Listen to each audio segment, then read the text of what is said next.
บายอ่ะฮะสบายอ่ะ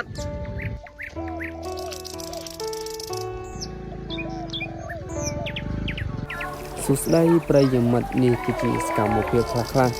ในពេលដែលយើងទៅលេងផ្ទះអ៊ំនៅខាងបារាំងធ្លាក់គឺស្រុកភ្នំព្រឹក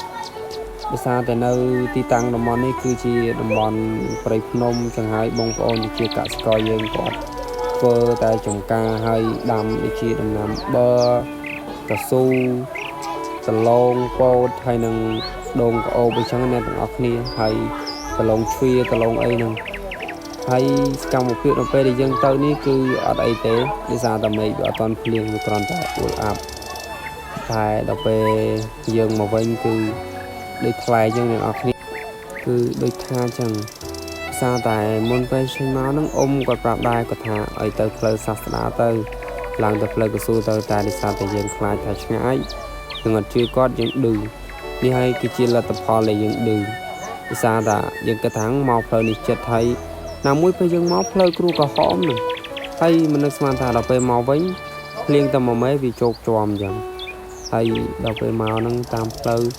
ដួលផងអីផងហើយជួបប្អូនពីអ្នកនេះវាកំពុងទៅរញអតេះលេងសួរវាដែរតែវាអត់ឆ្លើយវាអៀនកាមេរ៉ាហើយកន្លែងទៅនេះយើងរួចផុតពីផ្លូវពិបាកយើងក៏មកសុំភារៈកហុបហើយយើងមកស្ដាប់សំឡេងស៊ីនទាំងអស់គ្នាមានអារម្មណ៍សុបាយបាយនៅក្រៅមកទៀតអត់មក